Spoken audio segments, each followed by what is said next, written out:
Dear students, today I am going to discuss about Cattell's approach of personality, which is also known as factor analytic approach of personality. Cattell is considered as a trait psychologist, trait theorist in terms of personality, and his theory is basically originated from the factor analysis approach. If we see the biography of Raymond B. Cattell, you can see that he is a British and American psychologist born in 1905 in England. जब ये लगभग 9 साल के थे तब England first world war में सम्मिलित हुआ और 16 साल की अवस्था में इन्होंने फिजिक्स केमिस्ट्री में ग्रेजुएशन के लिए ये यूनिवर्सिटी ऑफ लंदन में एनरोल्ड हुए हैं. एक बहुत ही ब्राइट स्टूडेंट थे. 23 साल की अवस्था में इन्होंने साइकोलॉजी में डॉक्टरेट हासिल की और उसके बाद मार्केट में डिप्रेशन की वजह से, जिसको आप लोग कहते हैं मंदी, इन्होंने एक स्कूल साइकोलॉजिस्ट के रूप में अपना करियर प्रारंभ किया और ये जो करियर था, इनको बाद में पर्सनालिटी रिसर्च हुई इनकी, उसको बहुत मदद मिली है इनको. स्पीयरमैन फैक्टर एनालिसिस का उपयोग मेंटल एबिलिटी के मापन में कर रहे थे उस समय. उसी समय कैटल ने पर्सनालिटी के स्ट्रक्चर की स्टडी के लिए फैक्टर एनालिसिस अप्रोच को यूज किया और 1937 में कैटल को थॉर्नडाइक ने न्यूयॉर्क में इनवाइट किया और उसके बाद से कैटल वहीं अमेरिका में ही रह गए. ठीक है, उन्होंने क्लार्क यूनिवर्सिटी, हार्वर्ड में, फिर यूनिवर्सिटी ऑफ इलिनॉइस में अलग अलग पदों पर काम किया. सबसे ज़्यादा इन्होंने यूनिवर्सिटी ऑफ इलिनॉइस में काम किया और सबसे प्रोडक्टिव करियर इनका रहा. इन्होंने 500 से ज़्यादा आर्टिकल और 43 बुक्स लिखी. And in 1997 Cattell was awarded as a Lifetime Achievement Award from the American Psychological Foundation. हम कैटल के पर्सनालिटी के अप्रोच की बात करें तो कैटल का जो लक्ष्य था पर्सनालिटी की स्टडी का, मुख्य लक्ष्य ये था कि ये जानना कि कोई व्यक्ति किसी भी दी गई परिस्थिति में किस प्रकार का व्यवहार करेगा. How a person will behave in response to a given stimulus situation. Cattell के अध्ययन के जो आधार थे वो सो कॉल्ड नॉर्मल पीपल थे. ठीक है, इन्होंने किसी क्लिनिकल सैंपल पर काम नहीं किया था जैसे जो है फ्राइड ने किया था. तो इसलिए इनकी जो पर्सनालिटी की थ्योरी है वो मुख्य रूप से इसी आधार पर जो है डेवलप हुई है कि इन्होंने पर्सनालिटी को स्टडी करने के लिए ही पर्सनालिटी के इस सिद्धांत का डेवलपमेंट किया, किसी व्यक्ति को ट्रीट करने के लिए नहीं. और इनका मानना था कि जब तक हम किसी व्यक्ति के पर्सनालिटी को ठीक तरह से समझ नहीं सकते, हम उसमें किसी भी प्रकार का कोई बदलाव नहीं कर सकते या नहीं करना चाहिए. ठीक है, तो कैटल का जो पर्सनालिटी सिद्धांत है, इसकी जो थ्योरी है, वो किसी क्लिनिकल सेटअप में नहीं डेवलप हुई है, बल्कि नॉर्मल इंडिविजुअल पर जो है इन्होंने डेवलप किया है। और खास तौर से जो ज़्यादातर जो लोग थे उनके व्यवहार का इन्होंने ऑब्जर्वेशन किया, और उसके आधार पर बहुत बड़े डेटा पर काम किया, और उसके आधार पर इन्होंने पर्सनालिटी का ये सिद्धांत अपना डेवलप किया। तो अगर आप देखते हैं तो कैटल का जो मुख्य अप्रोच था, जिसको कहते हैं हॉलमार्क, वो द ट्रीटमेंट ऑफ डेटा, कैसे डेटा को ट्रीट किया जाए। इन्होंने भी आलपोर्ट की तरह फैक्टर एनालिसिस अप्रोच को इस्तेमाल किया है। और फैक्टर एनालिसिस के बारे में आप बहुत कुछ पढ़ चुके हैं ऑलरेडी। फैक्टर एनालिसिस एक तरह से कॉमन अंडरलाइंग डायमेंशंस आइडेंटिफाई करने की एक स्टैटिस्टिकल टेक्निक है। ठीक है, तो फैक्टर एनालिसिस अप्रोच के आधार पर जो कॉमन अंडरलाइंग डायमेंशंस मिले, उसको कैटल ने ट्रेड के नाम से संबोधित किया। ठीक है, और कहा कि ये जो ट्रेड्स हैं, these are the mental element of the personality.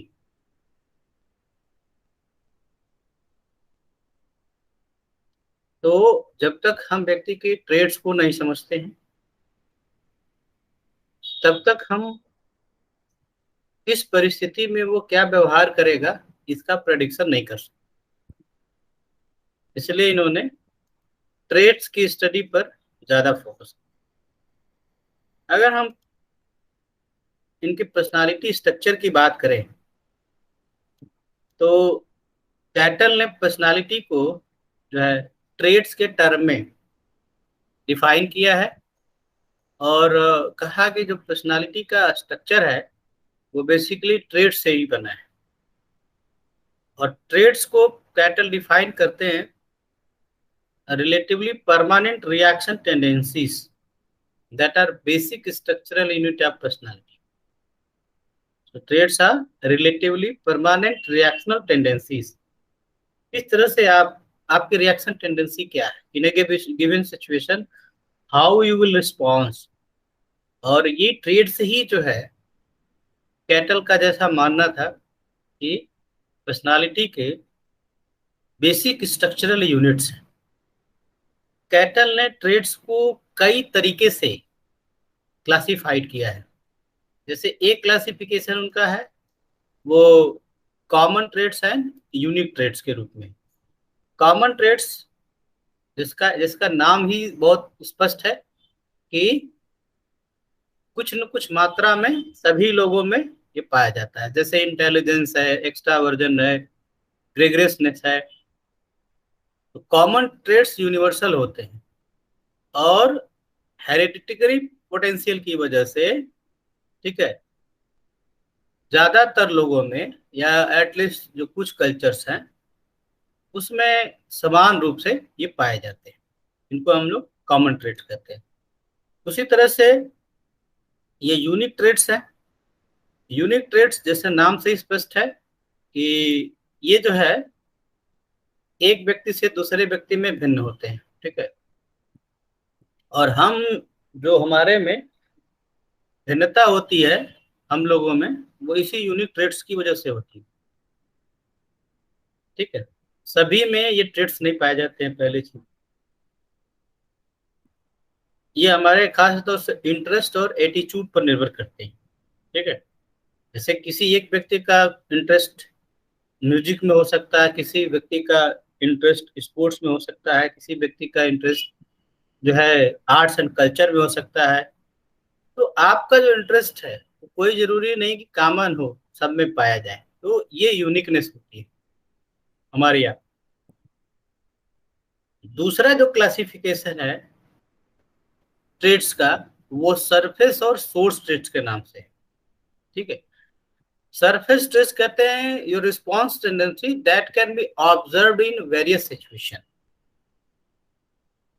ठीक है, ये आपकी जो रिस्पॉन्स टेंडेंसी है जो भिन्न भिन्न परिस्थितियों में देखने को मिलती है। सरफेस ट्रेड, ऊपरी या सतही इसको कहते हैं। और स्रोत या सोर्स ट्रेड कहते हैं stable and permanent traits that are the basic factor of personality and they are derived from the method of factor analysis। तो फैक्टर एनालिसिस के आधार पर जिन सोर्स ट्रेड्स को कैटल ने आइडेंटिफाई किया था वो 16 है, उसकी चर्चा हम लोग अभी आगे करेंगे। ठीक है, और ये जो है आपस में एक दूसरे के साथ वो रिलेटेड भी पाए गए जो सोर्स ट्रेड्स है। सोर्स मतलब स्रोत, यही मुख्य है और इसके आधार पर ये सरफेस ट्रेड डेवलप होते हैं। ठीक है, आगे भी आपको और क्लियर हो जाएगा कि कैसे हो रहा है। तीसरा जो इनका ट्रेड्स का क्लासिफिकेशन है वो constitutional traits and environmental moulded traits के रूप में। ठीक है, ये सोर्स ट्रेड्स का ही जो है फर्दर क्लासिफिकेशन है on the basis of their origin. ठीक है, तो सोर्स ट्रेड को हम अगर ओरिजिन के आधार पर क्लासिफाई करते हैं तो दो तरह के ट्रेड्स होते हैं, constitutional traits and environmental mould traits. अब नाम से ही स्पष्ट है, ठीक है, कि जो सोर्स ट्रेड जो कि आपके फिजियोलॉजिकल कैरेक्टरिस्टिक्स पर डिपेंड करते हैं, निर्भर करते हैं। ठीक है, इनकी ओरिजिन तो बायोलॉजिकल कंडीशन से होती है, लेकिन ये कोई जरूरी नहीं है कि ये जन्मजात हो, वंशागत हो। ठीक है, जैसे अल्कोहल इनटेक से किसी में केयरलेसनेस, टॉकेटिवनेस या जो है स्लरिंग ऑफ द स्पीच हो सकती है, लेकिन ये सब सारी चीजें है क्या फिजियोलॉजिकल कैरेक्टरिस्टिक्स की वजह से है। Consumption of alcohol that will leads carelessness, that will leads talkativeness. ठीक है, तो ये इसका जो है ओरिजिन कॉन्स्टिट्यूशनल ट्रेड्स के रूप में है, लेकिन ये इनर्ट नहीं है, ये फिजियोलॉजिकल है, पर ये जेनेटिकली डिफाइन नहीं है। दूसरा इसमें है environment mould traits. Environment mould traits में वो ट्रेड्स आते हैं जो हम अपने सोशल और इन्वायरमेंटल जो कंडीशंस है उनके साथ इंटरैक्ट करने के बाद जिसको हम लर्न करते हैं। ठीक है, जैसे योर स्टाइल, जैसे एक मिलिट्री ऑफिसर की जो स्टाइल है एक म्यूजिशियन की स्टाइल में भिन्नता हो सकती है।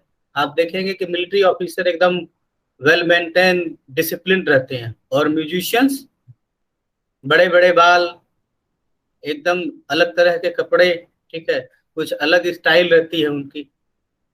तो ये जो है इसको इन्वायरमेंटल मोल्ड ट्रेड्स कहते हैं। ठीक है, जो कि आपके सिचुएशनल कंडीशंस पर डिपेंड करती है, पर्सनल और सिचुएशनल जो वेरिएबल्स हैं उनके इंटरैक्शन से इस तरह के ट्रेड्स जो है डेवलप होते हैं। ठीक है,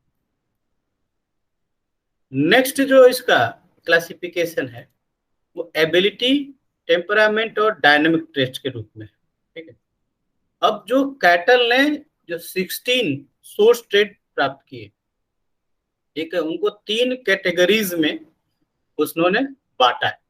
ठीक है, जिसको सेकेंड ऑर्डर फैक्टर कहते हैं।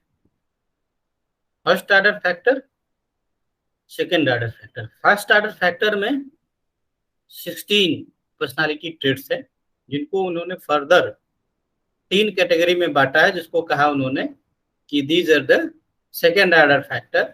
और ये सेकेंड ऑर्डर फैक्टर क्या क्या है, तो एबिलिटी, टेम्परामेंट और डायनामिक्स ट्रेड, 3 तरह के। एबिलिटी ट्रेड्स क्या है, ये वो ट्रेड्स हैं वो जो ये निर्धारित करते हैं कि हम किसी भी जो है परिस्थिति में लक्ष्य की प्राप्ति करने में, ठीक है, किस प्रकार से इफिशिएंटली वर्क करेंगे। ठीक है, या हम किसी लक्ष्य की प्राप्ति में कितना इफिशिएंट होंगे, कितना हम जो है प्रभावी होंगे। और इनमें जो है इंटेलिजेंस आता है। इंटेलिजेंस एक प्रकार से एबिलिटी ट्रेट। एक्चुअली कैटल ने पर्सनालिटी के साथ साथ इंटेलिजेंस पर भी बहुत काम किया हुआ है। और आपने इंटेलिजेंस में कैटल का जो है अप्रोच पढ़ा होगा। ठीक है, इन्होंने फ्लूइड और क्रिस्टलाइज इंटेलिजेंस का कॉन्सेप्ट दिया है।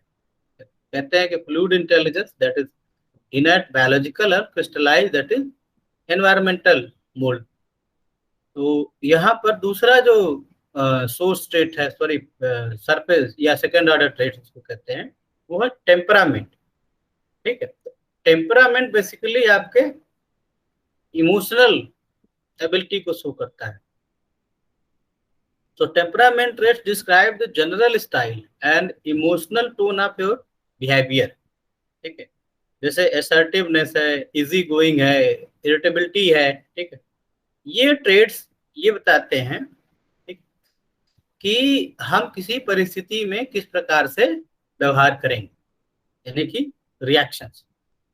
तीसरा इसमें जो सेकेंड ऑर्डर फैक्टर है वो है डायनेमिक ट्रेड, जिसको हम लोग कहते हैं ड्राइविंग फोर्स ऑफ बिहेवियर। ठीक है, जिसकी वजह से हम कोई व्यवहार करते हैं। और ये है मोटिवेशन, इंटरेस्ट, एम्बिशन, ये सब सारे डायनेमिक ट्रेड्स के अंतर्गत आते हैं। इसके बाद जो है हम आते हैं, जो बेसिक फैक्टर ऑफ पर्सनालिटी क्या है, वो है सोर्स ट्रेट। मतलब कैटल की थ्योरी में जो सोर्स ट्रेट्स है वही बेसिक स्ट्रक्चर या बेसिक फैक्टर ऑफ पर्सनालिटी। ठीक है, और कैटल ने जो है इन्हीं सोर्स ट्रेट्स को ही बेसिक एलिमेंट ऑफ पर्सनालिटी कहा है। उनका मानना था कि जैसे फिजिकल वर्ल्ड का निर्माण एटम से होता है, उसी तरह से पर्सनालिटी का स्ट्रक्चर जो होता है वो हमारे सोर्स ट्रेट से होता है। ठीक है, तो अगर आप किसी व्यक्ति के पर्सनालिटी को समझना चाहते हैं तो आवश्यकता इस बात की है कि पहले आप हमें इन सोर्स ट्रेट्स को समझिए। ठीक है, तभी आप कोई जनरल प्रिंसिपल ड्रा कर सकते हैं, डेवलप कर सकते हैं। और अपने इंटेंसिव फैक्टर एनालिसिस रिसर्च के आधार पर कैटल ने 1965 में 16 सोर्स ट्रेट्स जो है आइडेंटिफाई किए। 16 सोर्स ट्रेट्स। अब ये जो सोर्स ट्रेट्स हैं उनको हम 16 पीएफ पर्सनालिटी फैक्टर, 16 पीएफ जिसको कहते हैं 16 पर्सनालिटी फैक्टर क्वेश्चनर के द्वारा एक्सेस कर सकते हैं। इसका जो मेजरमेंट है, असेसमेंट है, वो जो है 16 पर्सनालिटी फैक्टर क्वेश्चनर के द्वारा किया जाए। कैटल ने इन सोर्स ट्रेट्स को बाइपोलर फॉर्म में प्रेजेंट किया है। मतलब बाइपोलर का मतलब कि अगर लो स्कोर होगा तो एक कंडीशन होगी और हाई स्कोर होगा तो दूसरी कंडीशन होगी, यानी कि बाइपोलर। ठीक है, कैटल ने बाद में जो है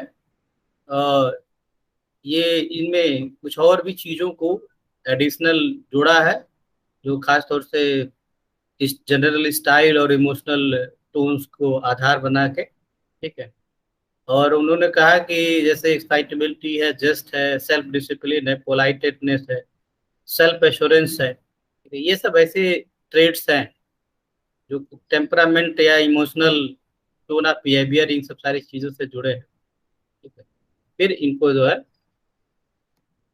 टेम्परामेंट ट्रेड्स के रूप में आइडेंटिफाई किया और इनको ऐड किया अपने थ्योरी में। अब हम अगर डायनामिक्स की बात करें तो कैटल की थ्योरी में भी जो है डायनेमिक ट्रेड्स हैं, जिनको आप मोटिवेशनल फोर्सेस कह सकते हैं। किसी भी पर्सनालिटी थ्योरी के लिए ये मोटिवेशन या मोटिवेशनल फैक्टर्स बहुत आवश्यक है। और अगर डायनामिक्स या मोटिवेशन का कॉन्सेप्ट या उसका इम्पैक्ट कोई भी थ्योरी एग्जामिन करने में असफल होती है तो ये माना जाता है कि वो सिद्धांत पूरी तरह से कंप्लीट नहीं है। ठीक है, तो कैटल ने अपने सिद्धांत में 2 डायनेमिक ट्रेड्स आइडेंटिफाई किए, जिसमें पहला है अर्ज और दूसरा है sentiment. Urge and sentiment, these two are the dynamic traits of Cattell theories of personality. तो कैटल की जो थ्योरी ऑफ पर्सनालिटी है उसमें अर्ज क्या है, तो इन्होंने कहा कि अर्ज इज अ इंस्टिंक्ट और ड्राइव। ये एक तरह से जैसे बायोलॉजिकल ड्राइव है, जैसे फ्रायड ने लिबिडो का कंसेप्ट दिया था, उसी तरह से यहाँ पर अर्ज है। और ये कहते हैं कि अर्ज एक प्रकार से परमानेंट कॉन्स्टिट्यूशनल सोर्स ट्रेट है। सोर्स ट्रेट है, सोर्स ट्रेट में भी कॉन्स्टिट्यूशनल इन्वायरमेंटल मोड नहीं है, ठीक है।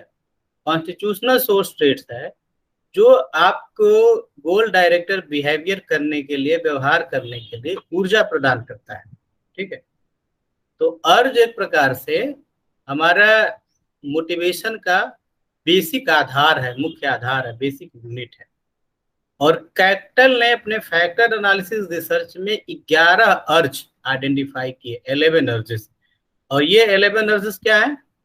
Anger, appeal, curiosity, disgust, gregariousness, hunger, protection, security, self-assertion, self-submission, and sex. These are the 11 urges which were identified in cattle research. तो ये अर्ज हुई। दूसरा इसमें कॉन्सेप्ट आप देखें वो है सेंटिमेंट का। और इनका मानना है कि जो सेंटिमेंट है वो इन्वायरमेंटल मोल्ड सोर्स स्टेट, जो आपके व्यवहार को मोटिवेट करते हैं। तो अर्जेस जो होती हैं वो क्या है? बायोलॉजिकल नेचर की है, इनेट है, ठीक है, वो कॉन्स्टिट्यूशनल ट्रेट्स हैं। और sentiments environmental mould source traits हैं, जो कि आपके मोटिवेशन का आधार है, आपके व्यवहार को मोटिवेट करने के लिए प्रभावी माने जाते हैं, ठीक है। तो जैसे sentiment, because it result from learning, can be unlearned and can disappear so that it is no longer important to the personal life। कोई सेंटिमेंट जो है ये लर्न होती है, इसको हम लोग बोल भी सकते हैं, या अगर कोई जीवन में उसकी आवश्यकता नहीं होती है तो वो अपने आप गायब हो जाती है।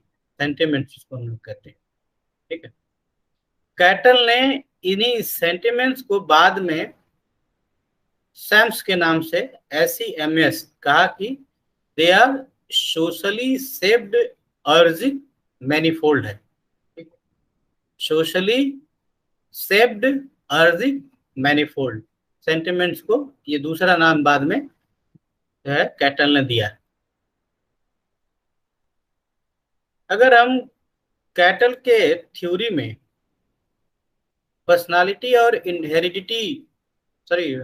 हेरिडिटी और इन्वायरमेंट के इन्फ्लुएंस को देखें कि क्या प्रभाव पड़ता है पर्सनालिटी के ऊपर, तो कैटल ने जो है इस एस्पेक्ट को लेकर कि what shapes your personality, heredity और एनवायरनमेंट, काफी इंटेंसिव रिसर्च की। और इन्होंने जो है हेरिडिटी और इन्वायरमेंटल फैक्टर्स को स्टैटिस्टिकली कंपेयर किया, जिसमें उन्होंने 4 तरह के डेटा लिए, ठीक है। जैसे twins reared in the same situation, same family, twins reared in apart situation, twins non-twins sibling reared in the same family and non-twins sibling reared apart। 4 condition है, ठीक है। तो वो जुड़वा बच्चे जो एक ही परिवार में पले हैं, वो जुड़वा बच्चे जो 2 अलग अलग परिवारों में पले हैं, वो बच्चे जो भाई बहन है, ठीक है, वो सिबलिंग है, ट्विंस नहीं है, वो सेम फैमिली में हो। और दूसरे वो बच्चे जो भाई बहन तो हैं, सिबलिंग है, ट्विंस नहीं है, लेकिन अलग अलग परिवारों में पले बड़े। और इन चारों जो है तरह के डेटा के एनालिसिस के आधार पर कैटल का कंक्लूजन ये था कि 1/3 of our personality is genetically determined, ठीक है, and 2/3 of personality is determined by the social and environmental factors। तो एक तिहाई जो है आपका जेनेटिकली डिटरमाइन है, और दो तिहाई जो है ये दोनों बाकी जो फैक्टर्स हैं एनवायरमेंटल सोशल, वो आपके पर्सनालिटी पे उनकी भूमिका होती है।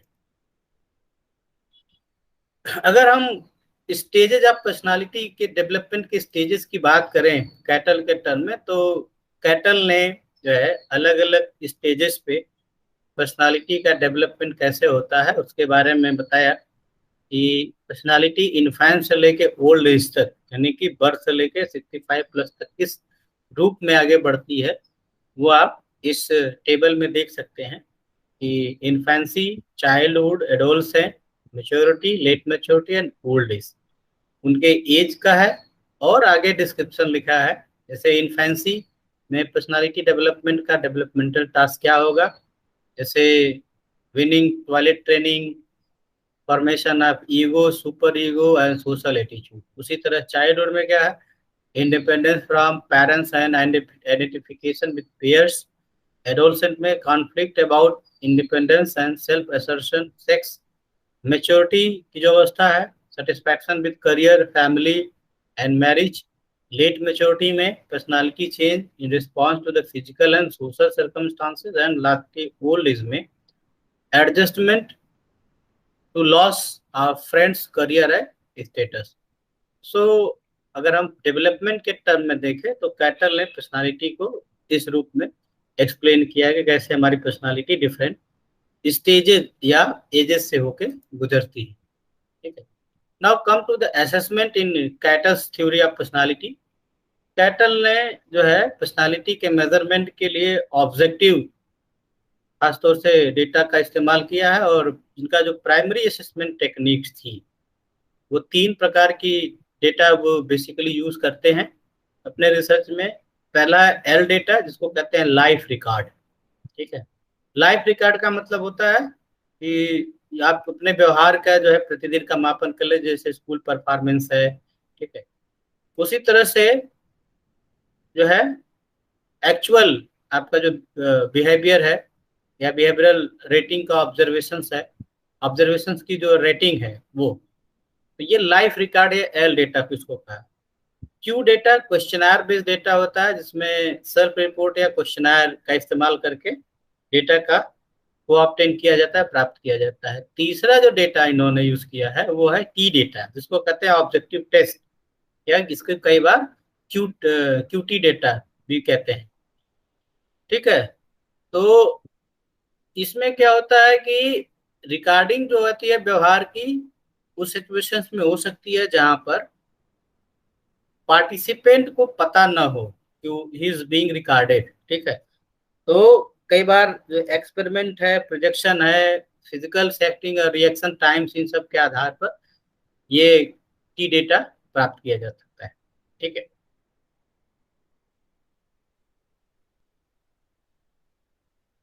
Now come to the 16 PF personality factor test, जो इन्होंने मेजरमेंट के लिए डेवलप किया था पर्सनालिटी के। आपको पहले ही मैंने बताया था कि ये फैक्टर एनालिसिस जो क्यू डेटा यानी क्वेश्चनर बेस्ड डेटा था, उसकी फैक्टर एनालिसिस के आधार पर इन्होंने डेवलप किया था। हालांकि इनको पता था कि जो क्वेश्चनर मेथड है उसमें सेल्फ डिसेप्शन की संभावना है। ठीक है, उसके बावजूद भी इसको इन्होंने डाटा यूज किया, और बाद में ये जो है क्वेश्चनर के तुलना में जो ऑब्जेक्टिव टेस्ट है, ओटी डेटा जिसको जो है टी डेटा कहते हैं, उसके आधार पर इनकी फैक्टर एनालिसिस की रिसर्च जो है आगे बढ़ती है। अब देखिए, इस 16 पीएफ जो फैक्टर्स हैं वो इस रूप में है: warm, abstract thinking, emotional stability, dominance, enthusiastic, concise, bold, tender-minded, suspicious, imaginative, shrewd, apprehensive, experimenting, self-sufficient, controlled, and tense. These are the 16 personality factors which were identified by the factor analysis of Q data, और उसी को यहाँ पर दूसरे रूप में देखिए कि these are the factors and these are the description. ठीक है, जैसे वार्म इस फैक्टर का जो साइन है वो ए है। उन्होंने अलग अलग साइन भी एक तरह से दिया है, तब उसका एग्जैक्टली क्या आधार है वो मैं भी नहीं जानता हूँ।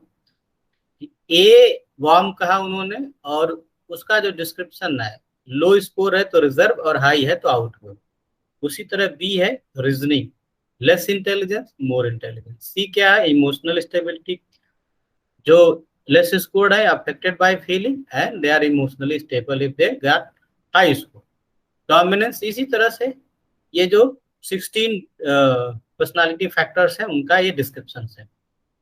अभी मैंने आपको प्राइमरी सोर्स और सेकेंडरी या सरफेस ट्रेट्स की बात की थी, तो आप यहाँ समझिए इसको कि जो प्राइमरी सोर्स है, प्राइमरी या सोर्स जिसको ट्रेट्स कहते हैं, ये जो 16 पीएफ इन्होंने जो 16 पर्सनालिटी फैक्टर फैक्टर एनालिसिस जो क्वेश्चनर किया उसके आधार पर इन्होंने जो प्राप्त किया, ये वही है जो मैं भी आपको ये दिखाया हूँ, ये 16 पीएफ या फिर ये 16 पीएफ आप समझ लीजिए। तो इसके बाद इन्होंने जो है कुछ सेकेंडरी फैक्टर्स इनसे फिर से, या सेकेंड ऑर्डर फैक्टर या सरफेस ट्रेट जिसको आप कहते हैं, वो आइडेंटिफाई किए। जैसे कुछ प्राइमरी फैक्टर मिलकर एक्स्ट्रावर्जन का, दूसरे कुछ मिलकर हाई एंजाइटी का, तीसरे टफ माइंडेडनेस का, चौथा उसी तरह से जो है इंडिपेंडेंसी अकोमोडेशन का, और सेल्फ कंट्रोल या लैक ऑफ रिस्ट्रेंट। यानी कि ये 5 सेकेंडरी या जिसको आप सरफेस ट्रेट्स कहते हैं, इसको आइडेंटिफाई किया गया है इनके रिसर्च में। अब उसी में अभी आप यहाँ ये समझने का प्रयास कर रहे हैं हम लोग कि वो कौन से प्राइमरी या सोर्स ट्रेट्स है जिसके आधार पर ये सेकेंडरी या सरफेस ट्रेट्स डेवलप हुए हैं। ठीक है, इन फैक्टर इस 16 पीएफ जो ग्लोबल, इनको ये जो 5 फैक्टर्स हैं इनको ग्लोबल फैक्टर कहते हैं। और इनको बनाने में जो प्राइमरी फैक्टर है या जिसको आप सोर्स फैक्टर कहते हैं, तो जैसे एक्स्ट्रावर्जन इंट्रावर्जन है, इसका मतलब रिलेटिंग टू अदर्स। अब इसमें warm, liveliness, social boldness, privateness और सेल्फ रिलायंस, ये जो है 5 फैक्टर मिलकर उसका निर्माण करते हैं। इंडिपेंडेंस या एकोमोडेशन में ये कहते हैं कि इन्फ्लुएंस एंड कोलैबोरेशन इसकी कैरेक्टरिस्टिक्स है। इसमें dominance, social boldness, vigilance and openness to change, ठीक, ये मिलकर इसको करते हैं। फिर देखिए टफ माइंडेडनेस या रिसेप्टिवनेस में भी ये बेसिकली आपके थिंकिंग स्टाइल को रिप्रेजेंट करता है। इसमें क्या है, वार्म, देखिए वार्म यहाँ पर टफ टेंडर माइंडेडनेस में भी है और एक्स्ट्रावर्जन में भी है, क्योंकि ये कॉमन फैक्टर है। ठीक है, तो सेंसिटिविटी, एब्स्ट्रैक्टनेस और ओपननेस टू चेंज उसी तरह से, यानी कि हो सकता है कि इस फैक्टर की लोडिंग दोनों पर समान हो गई हो। कई बार ऐसा होता है, फैक्टर एनालिसिस में आपको फैक्टर लोडिंग के बारे में बताया गया होगा और कैसे उसको एक्सप्लेन करते हैं, ये सब सारी चीजें आपको ऑलरेडी बताई गई। ठीक है, उसी तरह से सेल्फ कंट्रोल या लैक ऑफ रिस्ट्रेन में आप देखें तो ये आप देख सकते हैं कि ये सेल्फ कंट्रोल क्या शो करता है, तो स्ट्रक्चर एंड फ्लेक्सिबिलिटी, इसमें लाइवलीनेस, रूल कॉन्शियसनेस, अब्स्ट्रैक्टनेस, एब्स्ट्रैक्टेडनेस और परफेक्शनिज्म, ये मिलकर इसका निर्माण करते हैं। एंजाइटी का जो है means how you are managing the pressure, इसमें इमोशनल स्टेबिलिटी, विजिलेंस, एप्रीहेंशन और टेंशन, ये मिलकर ये जो प्राइमरी फैक्टर है, ये जो ग्लोबल फैक्टर्स है उनका निर्माण करते हैं। कैसे प्राइमरी सोर्स से सेकेंडरी सोर्स, यानी कि सोर्स फैक्टर से जो आपका सरफेस फैक्टर या जिसको आप कहें कि ग्लोबल फैक्टर और प्राइमरी, तो ये 16 पीएफ में जो 16 फैक्टर्स हैं they are source factor or primary factor, और इनके आधार पर फिर से सेकेंड ऑर्डर फैक्टर जिसको हम लोग कहते हैं ग्लोबल फैक्टर आइडेंटिफाई किए गए। इन ग्लोबल फैक्टर्स का ये डिस्क्रिप्शन है, आप उसको देख सकते हैं। ये फैक्टर का लो और हाई अगर स्कोर होता है तो क्या मीनिंग होगी। जैसे एक्स्ट्रावर्जन वाले पे हाई स्कोर है तो एक्स्ट्रावर्टेड सोशली पार्टिसिपेटिंग माना जाएगा। अगर लो स्कोर है तो इंट्रोवर्टेड एंड सोशली इनहिबिटेड माना जाता है। ठीक है, उसी तरह से एंजाइटी या न्यूरोटिसिज्म में भी है टफ माइंडेडनेस, इंडिपेंडेंट और सेल्फ कंट्रोल। ठीक, तो ये जो ग्लोबल फैक्टर्स हैं उनका डिस्क्रिप्शन है। अगर हम स्टेबिलिटी और वेरिएशन की बात करें, ठीक है, कैटल का मानना है कि हम कोई स्टैटिक ऑर्गेनिज्म नहीं है, कि हम हर परिस्थिति में एक तरह से समान रूप से व्यवहार करते हैं, ठीक है। और ये मानते हैं कि पर्सनालिटी के निर्धारण में स्टेट्स और रूल दो और महत्वपूर्ण फैक्टर हैं जिनकी भूमिका होती है। स्टेट का मतलब होता है फ्लक्चुएशन इन और इमोशन मूड, ठीक है, और ये हमारे जो इमीडिएट सिचुएशन है उसके द्वारा प्रभावित होती है। तो आपका जो रिएक्शन और रिस्पॉन्स टेंडेंसी बहुत हद तक आपके स्टेट पर, स्टेट का मतलब your mood state, your bodily state. दूसरी चीज है रोल, रोल खासतौर से सोशियो कल्चरल कंडीशंस को शो करती है कि कई बार आप किसी रोल में बंधे होने की वजह से आपके व्यवहार में या आपकी रिस्पॉन्स टेंडेंसी खास तरह से डेवलप होती है। That is due to your socio cultural role. किसी सोसाइटी में, किसी समाज में आपका एक रोल होता है, ठीक है। जैसे आप कस्टमर केयर एग्जीक्यूटिव्स को, रिप्रेजेंटेटिव्स को फोन करते हैं, आप इरिटेट भी होते हैं, चिल्लाते भी हैं, तो वो आपसे खराब तरीके से नहीं बात करते हैं, ठीक है। तो ये रोल और स्टेट, ये दो महत्वपूर्ण फैक्टर हैं जो कि कैटल जैसा मानते हैं कि ये हमारे पर्सनालिटी को निर्धारित करने में इनकी महत्वपूर्ण भूमिका होती है। उसी तरह से अगर हम इनकी रिसर्च की इवेल्युएशन को देखें तो जो सबसे महत्वपूर्ण चीज है वह है कि इन्होंने एक बहुत ही इम्पोर्टेंट पर्सनालिटी को मेजर करने के लिए 16 पर्सनालिटी फैक्टर्स का जो क्वेश्चनर है वो डेवलप किया है। And this questionnaire is very much useful in clinical setting as well organisational setting both. यानी कि ये क्लिनिकल सेटिंग में भी इसका इस्तेमाल होता है और ऑर्गेनाइजेशनल सेटिंग में भी ज्यादा इस्तेमाल होता है। जैसे कुछ क्वेश्चनर ना जो केवल क्लिनिकल सेटिंग में ही यूज किए जाते हैं, ठीक है, और कुछ जो है होते हैं जो ऑर्गेनाइजेशन में ही ज्यादातर यूज होते हैं। जैसे आप आगे पढ़ेंगे तो जो है मायर ब्रिज टाइप इंडिकेटर्स है, एमबीटीआई है, ये मोस्टली इंडस्ट्री में यूज होते हैं। लेकिन जो 16 पीएफ है ये दोनों तरफ यूज होता है। जो 5 फैक्टर मॉडल है जिसके आधार पर जो क्वेश्चन बढ़े हुए हैं, चाहे बिग 5 इन्वेंट्री है, बीएफआई या एफएफआई 5 फैक्टर इन्वेंट्री है, या उसी तरह से जो है 5 फैक्टर पर्सनालिटी इन्वेंट्रीज हैं, ठीक है। तो ये सब सब जो है ये दोनों में ही यूज होते हैं। लेकिन कुछ ऐसे क्वेश्चनर्स हैं जो केवल और केवल क्लिनिकल में यूज होते हैं, जैसे एमएमपीआई है, माइनेसोटा मल्टीफेजिक पर्सनालिटी इन्वेंट्री, जो कि 10 क्लिनिकल जो है फीचर्स का ही मेजरमेंट करती है। तो उनको हम लोग और किसी सेटिंग में असेसमेंट सिलेक्शन के लिए, इस तरह के इवेल्युएशन के लिए नहीं यूज कर सकते। तो सबसे इंपॉर्टेंट चीज थी कि 16 पीएफ नॉर्मल इंडिविजुअल्स पर डेवलप किया गया था, इसलिए इनको दोनों सेटिंग में यूज करते हुए पाया गया। और लेकिन प्रॉब्लम क्या है कि 16 पीएफ को फर्दर रिसर्च में रेप्लिकेट करना बहुत मुश्किल है, ठीक है। उसी तरह से बहुत कई सारे फैक्टर्स की परिकल्पना कैटल ने की है पर्सनालिटी को मेजर करने के लिए, जो कि काफी कॉम्प्लिकेशन क्रिएट करता है, ठीक है। जैसे मैंने डायनामिक्स की बात की, ठीक है, तो उसमें अर्ज और सेंटिमेंट्स हैं, वो कैसे सरफेस स्टेट के साथ इंटरेक्ट करके एक लैक्टिक मैप का निर्माण करते हैं, ठीक है। वो एक बहुत कॉम्प्लिकेटेड सिनेरियो क्रिएट कर देता है।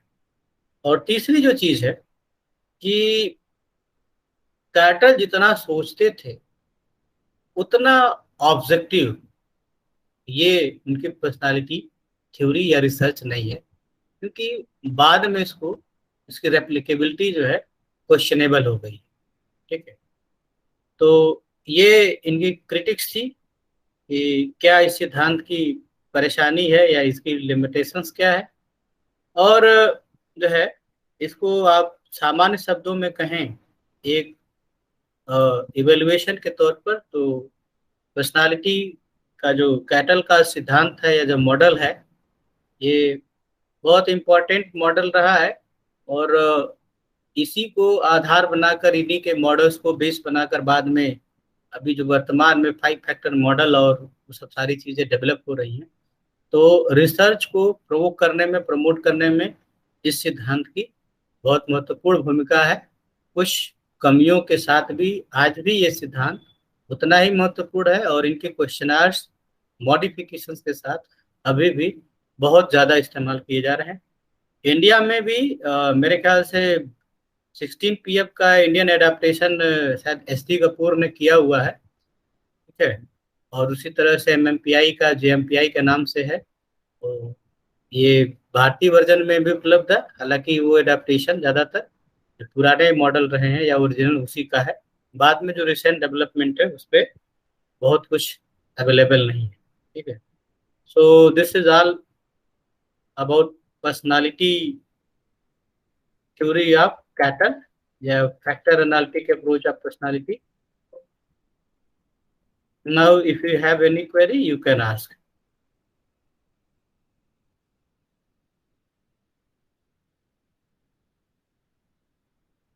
कोई प्रश्न है तो आप पूछ सकते हैं, और कोई एक मुझे अटेंडेंस भेज देगा। Kaustubh you there?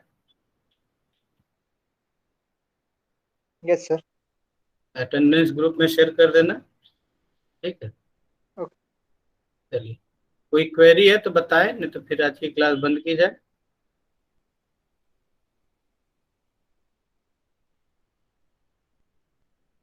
चलिए, कोई क्वेरी नहीं है, so thank you all for today's class. We will meet soon in the class.